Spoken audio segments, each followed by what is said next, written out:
દૂધ છે, સેવૈયા છે, ચોકલેટ પાવડર છે, ખાંડ અને અખરોટ, ચોકલેટ સોસ. ઓકે. અને કેટલી વારમાં તૈયાર થશે? 10 થી 15 મિનિટમાં. સ્ટાર્ટ કરી દઈએ. શ્યોર. ગેસ ઓન કરજો. આ ડિઝર્ટ આપણે ગરમ ગરમ તૈયાર કરવાના છે કે ઠંડુ સર્વ કરવાના છે? બંને સારું લાગે છે. ઠંડુ પણ સરસ લાગે છે અને ગરમ પણ સરસ લાગે છે. અને અત્યારની જે સીઝન છે એમાં તમે થોડું ઉપારું હોય એવું સર્વ કરો તો વધારે સરસ લાગે. ઓકે. 1 બાઉલ દૂધ લઈએ છે અને ફૂલ ફેટ નું દૂધ લઈએ ફૂલ છે. ફેટ.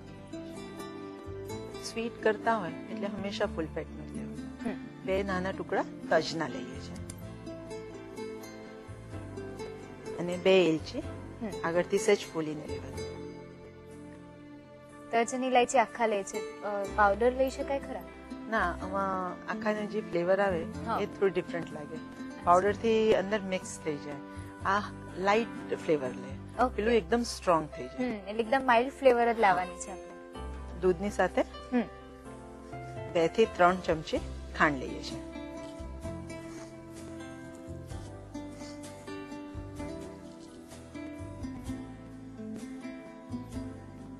કામિનીબેન, અત્યારે તો આપણે એક હોટ ડિઝર્ટ સર્વ કરવાના છે. બીજા કયા કયા ડિઝર્ટ્સ આપણે આપી શકીએ કિટી પાર્ટીમાં? એની સાથે તમે બિસ્કિટનું ડેઝર્ટ મતલબ પુડિંગ બનાવી શકો છો. ક્રીમ બેઝ બિસ્કિટ પુડિંગ બનાવાય. પછી જેલી બેઝ આઈસ્ક્રીમ સર્વ કરાય.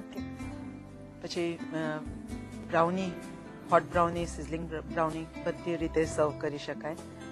અને સાથે સાથે સ્વીટમાં અગર કંઈક આપવું હોય તો શાહી ટોસ્ટ છે કે એવું કંઈક પણ સર્વ કરી શકીએ જે ઇઝીલી આપણે બનાવીને રાખી શકીએ છીએ.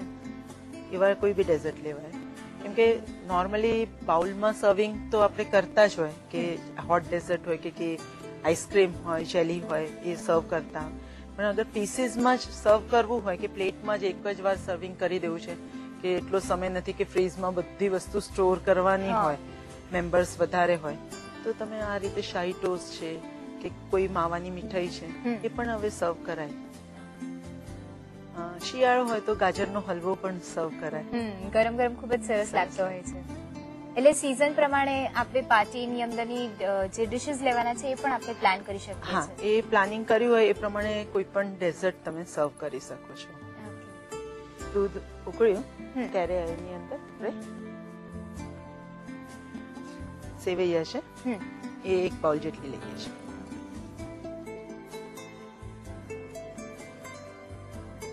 કાચી જ સેવૈયા આપણે લઈએ છીએ.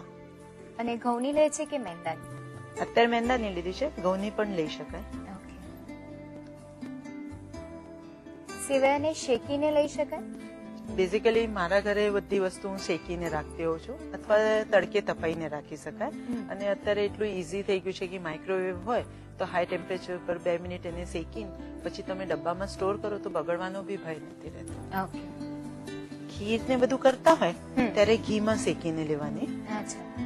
બિરંજ બનાવતા હોય કે એવું કંઈ કરતા હોય ત્યારે ઘીમાં શેકવાની. પણ આ ચોકલેટ ફ્લેવર લઈએ છે એટલે ઘી નાખીએ તેની એક ટિપિકલ સ્મેલ આવી જાય. એટલે એને ડાયરેક્ટ દૂધમાં લીધેલું છે. ક્યાં સુધી ગરમ કરી છે આપણે?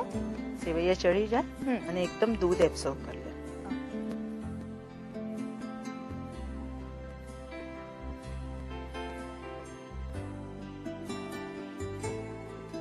કામિનીબેન, તમારા ત્યાં પણ કિટી પાર્ટીઝ થતી હશે ત્યારે બધાની ખૂબ જ એક્સપેક્ટેશન રહેતી હશે કે તમારા ત્યાં સરસ મેનુ જમવા માટે મળશે. સાચી વાત છે. ત્યારે બહુ જ ટેન્શન હોય. આમાં આપણે બધી વસ્તુ કરતા હોય પણ ત્યારે લોકોની એક્સપેક્ટેશન પ્રમાણે આપણને એમ થાય કે શું બનાવીએ. અને પછી ઘણી વાર એવું થાય કે આ આઈટમ કરું, ના આ આઈટમ વધારે સારી લાગશે, એટલે કન્ફ્યુઝ થઈ જઈએ. પણ બહુ જ પ્લાન કરીને મેનુ નક્કી કરવું પડે છે. અને એમાં મારા દીકરાનો બહુ સાથ હોય છે. એ મને બહુ સરસ મેનુ પ્લાનિંગ કરી આપે છે. આ ઉકળે છે ત્યારે જ એની અંદર 1/2 ટીસ્પૂન જેટલી ચોકલેટ પાવડર લઈ લઈએ છીએ. ડ્રિંકિંગ ચોકલેટ પાવડર લઈએ છીએ. ઈશા, ચોકલેટ પાવડર આપણી પાસે ના હોય તો દૂધમાં નાખવાનો જે ચોકલેટ પાવડર આવે છે એ પણ એની અંદર ઉમેરી શકો. આ જ પ્રમાણમાં. અને બાળકોને ખૂબ ભાવતો પણ હોય છે એટલે એ લોકોને પણ આ ટેસ્ટ ગમશે. ઠીક થઈ ગયું છે, એકદમ દૂધ પણ એબ્ઝોર્બ થઈ ગયું છે. રેડી થઈ ગયું છે. ગેસ ઓફ કરી દઈએ. હવે એને એક સર્વિંગ પ્લેટ લઈએ. એલચીને ટચ છે એને આપણે કાઢી લઈશું.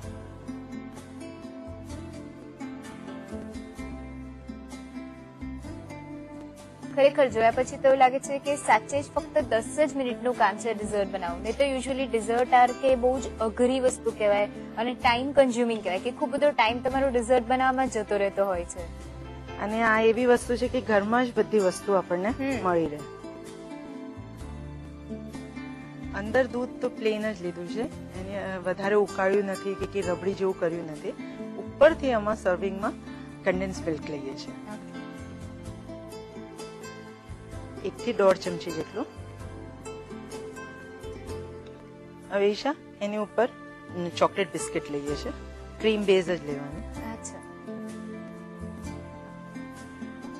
આવી રીતે આપણે સેવૈયા બનાવી દીધા હોય પછી ઇન્ડિવિડ્યુઅલ બાઉલમાં પણ આપણે સર્વ કરી શકીએ છીએ.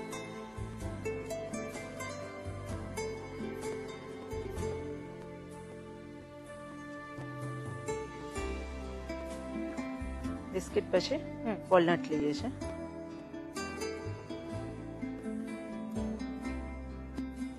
જે ચોકલેટ બિસ્કિટ્સ આપણે લીધા છે અને અખરોટ લીધા છે અંદાજે કેટલા જોઈશે? બિસ્કિટ લગભગ 3 થી 4 નંગ અને અખરોટ 1 ટેબલસ્પૂન જેટલા લઈએ છીએ. હવે એની ઉપર કન્ડેન્સ મિલ્ક ફરીથી 1 સ્પૂન લઈએ છીએ.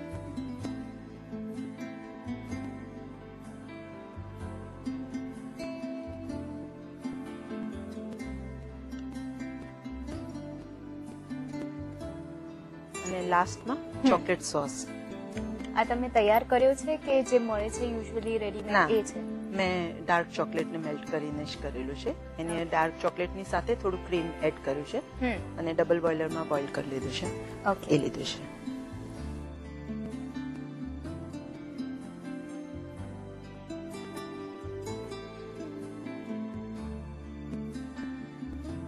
હવે એને સર્વિંગ લીજીએ. કિટી પાર્ટી મેનુની 5મી અને છેલ્લી વાનગી જે ડેઝર્ટ છે ચોકલેટ સેવૈયા તૈયાર છે.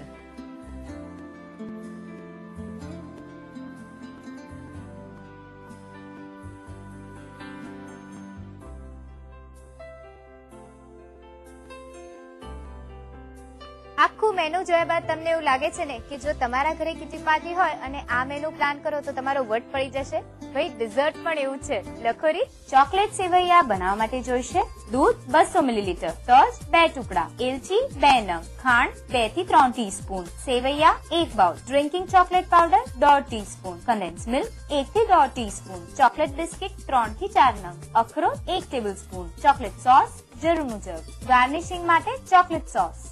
ચોકલેટ સેવૈયા બનાવવા માટેની રીત: સૌપ્રથમ એક વાસણમાં દૂધ લઈ તેમાં તજ, એલચી અને ખાંડ ઉમેરી ઉકાળી લો. ત્યારબાદ તેમાં સેવૈયા ઉમેરી બરાબર મિક્સ કરી લો. ઉકળે પછી તેમાં ડ્રિંકિંગ ચોકલેટ પાવડર ઉમેરી ઠીક થવા દો. તૈયાર થાય ત્યારબાદ તેમાંથી ઇલાયચી અને તજને કાઢી સેવૈયાને સર્વિંગ બાઉલમાં લઈ લો. ઉપરથી કન્ડેન્સ મિલ્ક ઉમેરી ચોકલેટ બિસ્કિટ્સ અને અખરોટ ઉમેરી ફરીથી કન્ડેન્સ મિલ્ક મૂકી ચોકલેટ